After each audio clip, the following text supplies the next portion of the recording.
Okay, hello everyone. We're broadcasting live November 10th, 2015.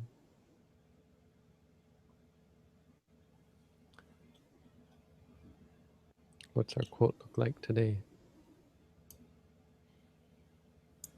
Concerned with one's own good and the good of others.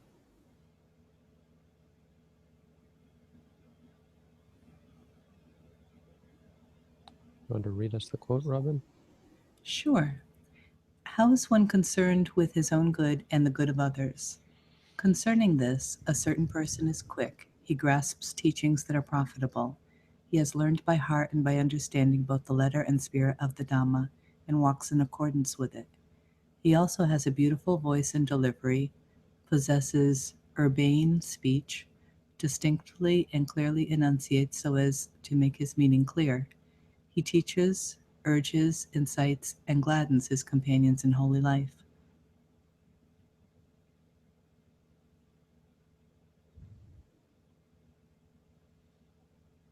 It's the Book of Fours, Jatukan Bata. So it's actually four types of people in the sutta. There's the person who works for their own benefit and not for the benefit of others. One who works for the benefit of others and not for one's own benefit.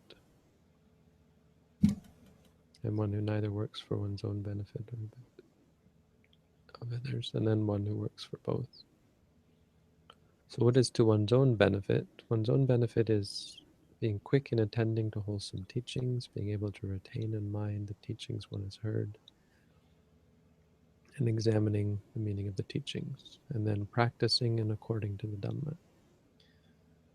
So we have attending to the teachings, retaining them in mind, examining the meaning, and practicing.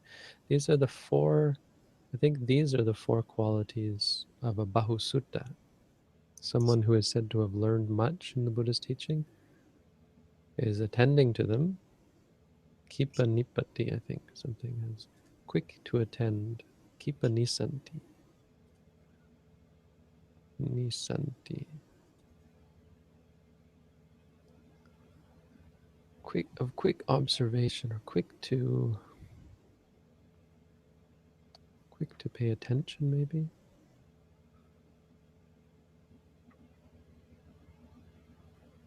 Sutanan cha dhammanang dharaka jatikoi.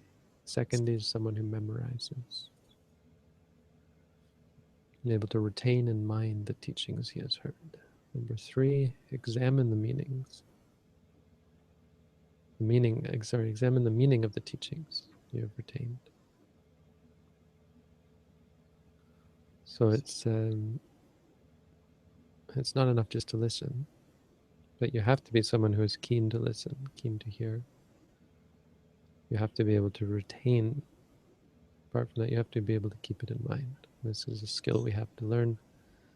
We have to find ways to remember things, write it down. I remember recording all of Ajahn Tong's teachings on mini disc, and I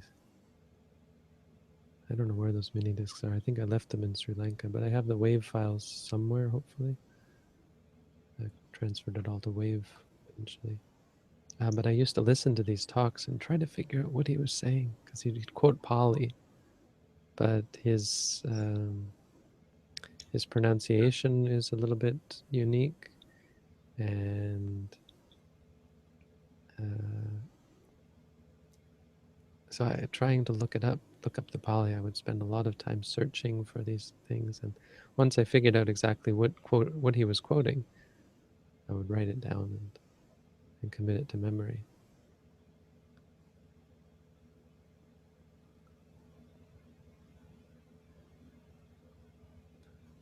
So that's important. But then not only keeping it in memory, you also have to consider it. And you have to think about how it relates to you and your practice. You have to think about what exactly it really means. You have to consider what is the true meaning of the teaching.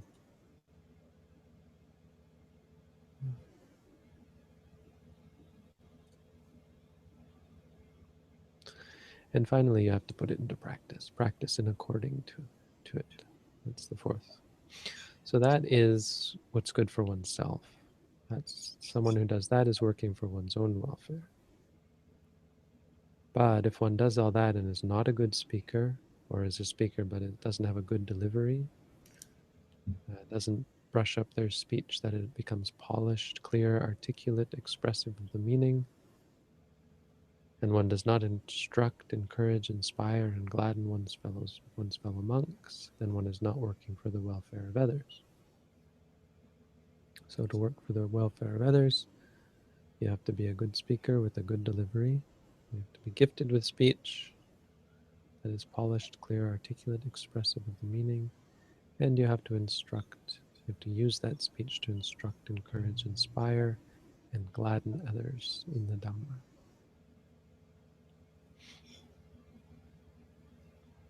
So it's again, the Buddha's not saying that you have to actually do one or the other. He's just pointing out welfare, what is to one's own welfare, what is to the welfare of others. You choose. Just don't be, I think there's an implication, don't be the person who works neither for one's own welfare or another.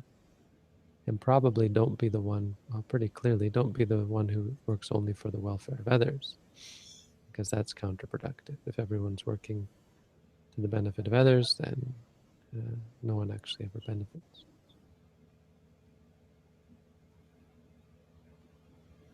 So, do we have any questions today? We do. We can start with the three we answered last night when we thought we were still on air after the technical difficulties. Right, we had a good session after you all went away. After we were sitting there, it's not live. But I'm pretty Because it sure after your crashed computer crashed, it did say live at one time, but for a moment, and then it was gone all of a sudden, and it never recorded we any went of it. on and on answering questions. So the first one in that category was, is it considered a good deed to care for the environment? Right, and I said it's a bit of a roundabout deed. It's a good deed insofar as it helps beings, but a tree isn't considered a being, so helping a tree isn't considered a good deed. Intrinsically. Now, that being said, good deeds are all in the mind. So if you help a tree thinking that the tree feels and that the tree benefits from it, then it actually is, to some extent, a good deed. To some extent, it's problematic because it involves falsity. It's like a child who takes care of their stuffed animal. And in taking care of their stuffed animal, they develop love and they develop compassion and so on. But there is a problem because it's not real, and there's a bit of delusion involved with the child. We would say probably with the person who looks after the tree, because they anthropomorphize it. They give it qualities that it doesn't possess, saying the tree can feel pain, etc., etc. When in fact there's no reason to think that the tree cares. Um, you know, I think some people would argue that and say, "Oh no, trees feel and whatever," but there's not enough. Even if it is considered to be sentient, which I think it's pretty clearly not. If a tree were sentient, I don't think a tree is sentient. Anyway, Is all thinking useless? right. So it's not useless because some thinking can lead to benefit, can lead you closer to nibbana, can be a support on the path. But thinking is intrinsically valueless in the sense that in the end you have to throw away all thought. In the end, you don't keep any of it. You don't hold on to any of it as having any value. But that has to come through some thought to some extent. You have to use thought in order to realize that thought is valueless. I mean, you don't have to, but generally it's useful for most people. But intrinsically, no, intrinsically valueless. Bhante, how did monks measure their meditation time in ancient times? One way that my teacher taught us, or teacher mentioned, was to use incense sticks. So you measure walking by one incense stick. When it's burnt down, then that's the end. and then you do sitting with 1 inch sticks. And of course, you could cut them in half. Anything with fire, there's lots of things. Fire, water is another way, sand is another way, timepieces. There were ancient ways to keep time. Even the sun you could use.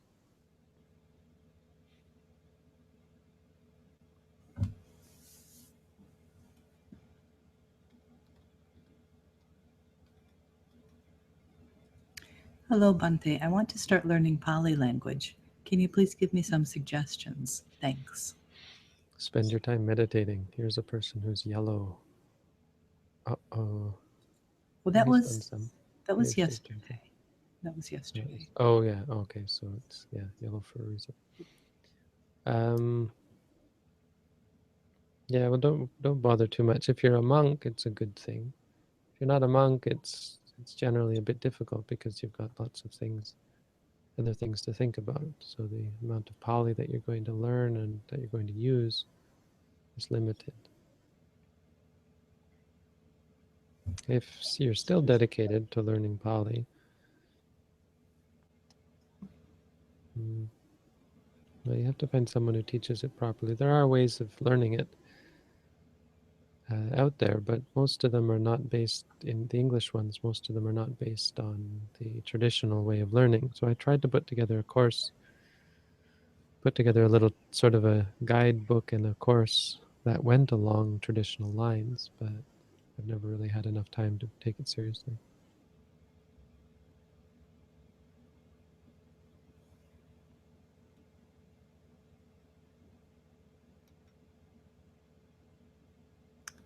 Are there other states during meditation that can seem like nibbana?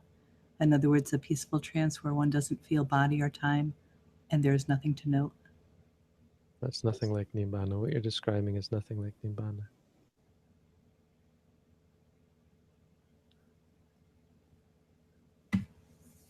I don't know. I mean, it's all words, right?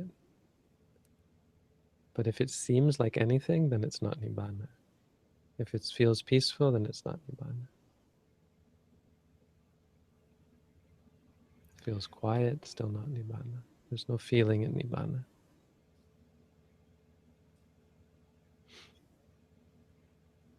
A little earlier, the person had noted he was not sure if nibbana, he or she was not sure if nibbana or fell asleep. So maybe fell asleep.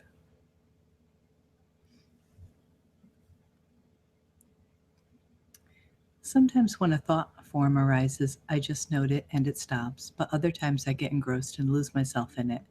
How can I stop that? You can't. It's not under your control. That's a part of what we're learning, that we're not in charge. Of course, if you practice more, you'll cultivate the habit of being able to catch things, and it'll slowly lean in that direction. But it's a habit. You're not in control. You can't just stop things. What you can do is build habits and change your habits. So that's what it takes. That's what the meditation is meant to accomplish. It just takes time, though.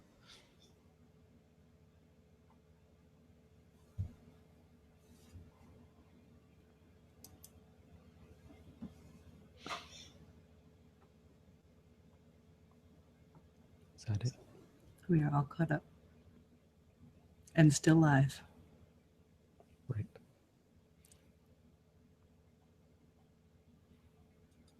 Okay, well, that's all then. Dhammapada again tomorrow, hopefully. Today we have a woman from Switzerland visiting. She just came for the evening. I think she's left already. But she visits her aunt in Toronto. So she came by here. Took a bus all the way from Toronto and a bus back in the rain. That's dedication. That's good to hear that people are finding that where you are there. That's wonderful. Mm-hmm. Okay, good night. Thank you, Robin. Thank you, Bante. Be Good well. night. Good night.